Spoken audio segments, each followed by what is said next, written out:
Good morning class. आज हम सूरदास जी के द्वारा लिखे हुए पद वात्सल्य को पढ़ने वाले हैं। इस वात्सल्य के पद में सूरदास जी ने श्री कृष्ण की बाल छवि का वर्णन किया है और श्री कृष्ण के सौंदर्य का अनेक उपमानों के माध्यम से यहाँ पर चित्रण किया है। ये गेय मुक्तक शैली में लिखा गया एक पद है। वात्सल्य। सूरदास जी कहते हैं, हरिजू की बाल छवि कहों बरनी।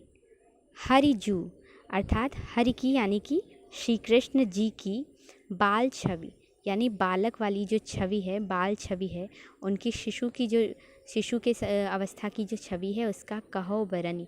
बरनी यानी वर्णन करता हूँ। सूरदास जी कहते हैं कि मैं श्री कृष्ण की बाल छवि का वर्णन करता हूँ। सूरदास जी को वात्सल्य सम्राट भी कहा जाता है।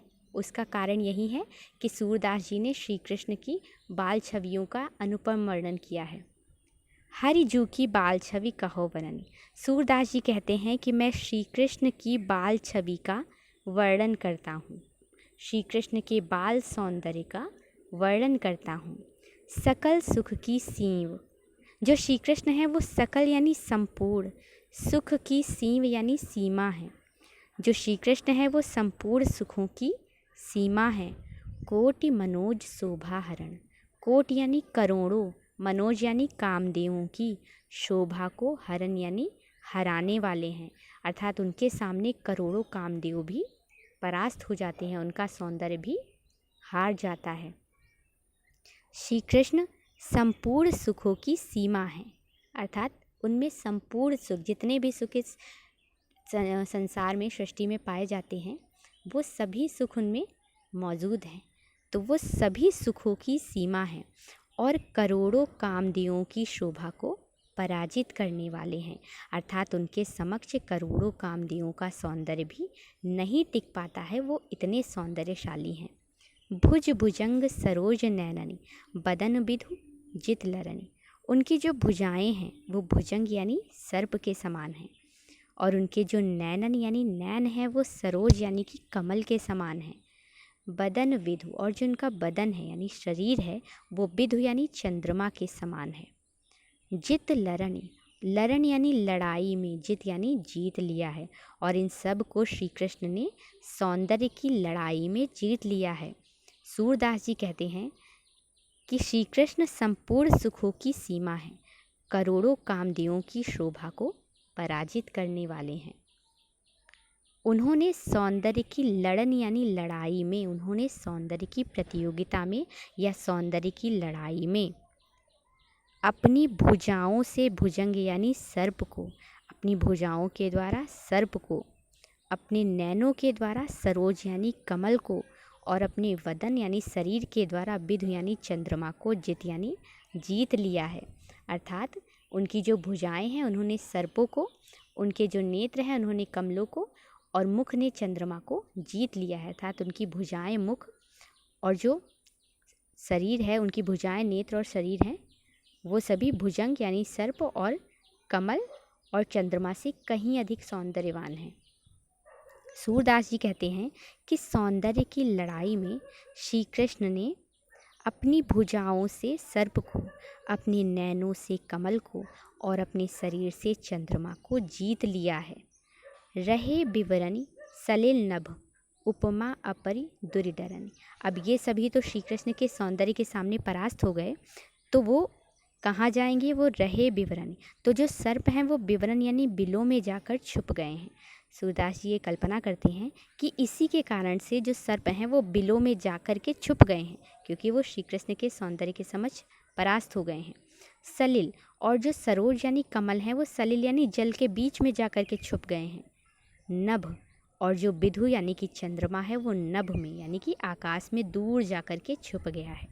सूरदास जी कहते हैं कि इसी के कारण से सर्प बिलों में जाकर छुप गए हैं, कमल पानी के बीच में जाकर छुप गए हैं, और जो चंद्रमा है वो दूर आकाश में जाकर के छुप गए हैं। उपमा अपरि दुर्डरनी, उपमा अपरि, उपमा यानी समानता, अपर यानी दूसरे में, उसी प्रकार की उपमा यानी विशेषता या समानता दूसरे में देख करके दुर यानी दूर, डरन यानी डर करके चले गए हैं।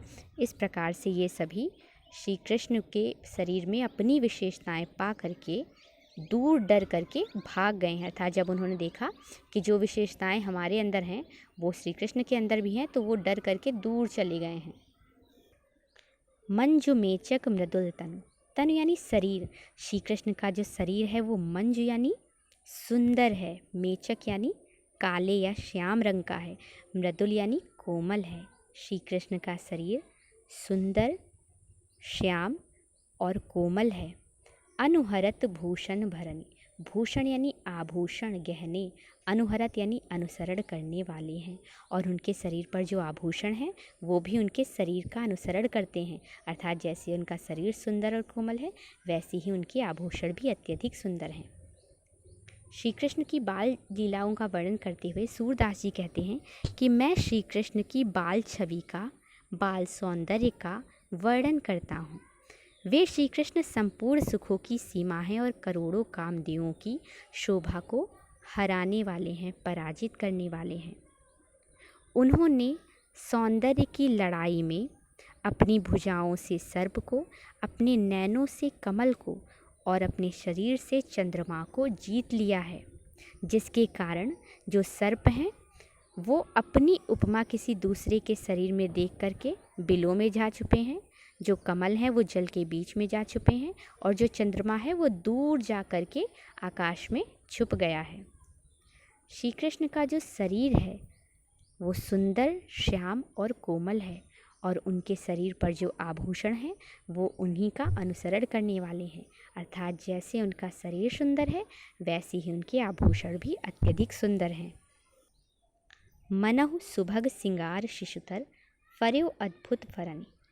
सूरदास जी कल्पना करते हैं कि श्री कृष्ण का जो शरीर है वो अत्यधिक सुंदर है, उनके आभूषण तो और भी सुंदर हैं। तो मनहु यानी ऐसा लगता है उनको देख करके, उनकी बाल छवि को देखकर ऐसा लगता है। मनहु यानी मानो, सुभग यानी सुंदर, श्रृंगार शिशुतर, श्रृंगार का शिशु यानी छोटा सा तरु यानी पेड़ हो, क्योंकि श्री कृष्ण अभी छोटे से हैं। तो सूरदास जी ये कल्पना करते हैं कि मानो सुंदर श्रृंगार का एक छोटा सा पेड़ है जिस पर फर्यो यानी लगे हुए हैं, फर रहे हैं, लगे हुए हैं अद्भुत फरन, अद्भुत फरन यानी फल। मानो श्रृंगार का एक छोटा सा पेड़ है जिस पे अद्भुत फल लगे हुए हैं, क्योंकि श्री कृष्ण का प्रत्येक अंग अत्यधिक सुंदर है, उनके शरीर पे जो वस्त्र हैं, आभूषण हैं, सब अत्यधिक सुंदर हैं। तो ऐसा लगता है कि मानो वो एक छोटे से श्रृंगार के पेड़ हैं जिस पे अलग अलग किस्म के बहुत ही श्रेष्ठ और सुंदर अद्भुत फल लगे हुए हैं, जिसका हर एक फल बहुत ही सुंदर है। सूरदास जी कहते हैं कि श्री कृष्ण को देखकर ऐसा लगता है, उनकी बाल छवि को देखकर ऐसा लगता है कि मानो सुंदर श्रृंगार का एक छोटा सा पेड़ है जिस पर अद्भुत फल लगे हुए हैं। चलत पद प्रतिबिंब मणि आंगन घुटुरवन करन। जब श्री कृष्ण घुटुरवन यानी घुटनों और करन यानी कर यानी हाथ से, जब श्री कृष्ण अपने घुटनों और हाथ के बल मणि आंगन, मणि निर्मित उस आंगन में चलते हैं, जब अपने घुटनों और हाथ से उस मणि के बने हुए आंगन में चलते हैं तो क्या होता है, चलत, चलते समय, पद यानी पैरों के, प्रतिबिंब यानी प्रतिबिंब उस आंगन में पड़ते हैं। जब वो अपने घुटनों और हाथों के बल उस मणि निर्मित आंगन में चलते हैं तो चलते समय उनके पैरों और हाथों का प्रतिबिंब जो है वो आंगन में पड़ता है। उसे देखकर ऐसा लगता है, जलज संपुट सुभग छवि भरिलेत उर्जनु धरन, धरन यानी धरती। उसे देखकर ऐसा लगता है, जन यानी जैसे, ऐसा लगता है जैसे कि जलज संपुट, जलज यानी कि कमल के, संपुट यानी दोनों में या फिर पात्र में, मानो जो पृथ्वी है वो कमल के दोनों में सुभग छवि, उनकी सुंदर छवि को भर लेते, भर करके उर यानी हृदय से लगा रही है। ऐसा लगता है कि जब श्री कृष्ण अपने घुटनों और हाथों के बल उस मणि निर्मित आंगन में चलते हैं तो उस आंगन में उनके हाथों और पैरों का प्रतिबिंब पड़ता है। उसे देखकर सूरदास जी ये कल्पना करते हैं कि मानो जो पृथ्वी है वो कमल के दोनों में उनकी सुंदर छवि को भर रही है और अपने हृदय से लगाती जा रही है। पुण्य फल अनुभवति सुतहि बिलोक कै नंद घरन। और जो नंद की घरन यानी गृहिणी हैं, नंद की घरवाली हैं, यानी जो यशोदा मैया हैं, वो सुतहि बिलोक, सुत यानी कि पुत्र को, श्री कृष्ण को, बिलोक यानी देख कर, वे श्री कृष्ण को देख करके पुण्य फल अनुभवति, पुण्य के फलों का अनुभव करती हैं। अर्थात उन्हें अपने पुत्र को देखकर ऐसा लगता है कि उन्होंने बहुत पुण्य किए होंगे, जिसके फलस्वरूप उन्हें ऐसा सुंदर पुत्र मिला है। सूरदास जी कहते हैं कि नंद की गृहिणी यानी माता यशोदा अपने पुत्र को देख करके अपने पुण्य फलों का अनुभव करती हैं। सूर प्रभु की उर्वशी किलकन ललित लरखरनी। सूरदास जी कहते हैं कि उर्वशी यानी मेरे उर यानी हृदय में बस गई है, किलकन यानी कि उनका किलकना यानी कि उनका किलकारियाँ मारना, श्री कृष्ण का किलकारियाँ मारना, ललित यानी सुंदर, लड़खड़ाना यानी लड़खड़ाना। और जो श्री कृष्ण की किलकारियाँ हैं और उनका सुंदर लड़खड़ाना है वो मेरे उर में बसा हुआ है। एक बार फिर से पढ़ते हैं। इस गेय पद में सूरदास जी ने श्री कृष्ण के बाल सौंदर्य का वर्णन किया है। वे कहते हैं कि मैं श्री कृष्ण की बाल छवि का वर्णन करता हूँ। वे संपूर्ण सुखों की सीमा हैं और करोड़ों कामदेवों की शोभा को पराजित करने वाले हैं। उन्होंने सौंदर्य की लड़ाई में अपनी भुजाओं से सांप को, अपने नेत्रों से कमल को और अपने शरीर की सुंदरता से चंद्रमा को जीत लिया है, जिसके कारण जो सांप हैं वो बिलों में जा छुपे हैं और सरोज जो हैं यानी कमल हैं वो पानी के बीच में चले गए हैं, वो जल के मध्य चले गए हैं। और जो चंद्रमा है वो दूर आसमान में जा करके अपनी जैसी विशेषता किसी दूसरे के शरीर में देख करके डर करके छिप गया है। श्री कृष्ण का शरीर सुंदर, श्याम, कोमल है और उनके शरीर पर उसी का अनुसरण करते हुए आभूषण है, अर्थात जो उनके आभूषण हैं वो उनके सौंदर्य का अनुसरण करते हुए अत्यधिक सुंदर हैं। उन्हें देखकर ऐसा लगता है कि मानो सुंदर श्रृंगार का कोई छोटा सा पेड़ है जिस पर अद्भुत फल लगे हुए हैं।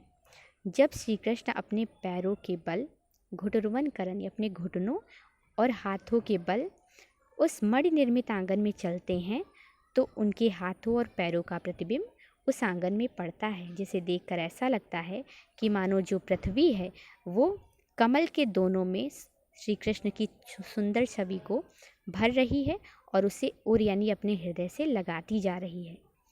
सूरदास जी कहते हैं कि जो नंद की गृहिणी यानी मैया यशोदा हैं वो अपने पुत्र को देख करके अपने पुण्य फलों का अनुभव करती हैं, अर्थात वह यह अनुभव करती हैं कि उन्होंने अनेक पुण्य किए होंगे जिसके फलस्वरूप उन्हें ऐसा सुंदर पुत्र प्राप्त हुआ। सूरदास जी कहते हैं कि श्री कृष्ण का किलकारियाँ मारना और उनकी सुंदर लड़खड़ाहट मेरे उर में अर्थात हृदय में बसी हुई है।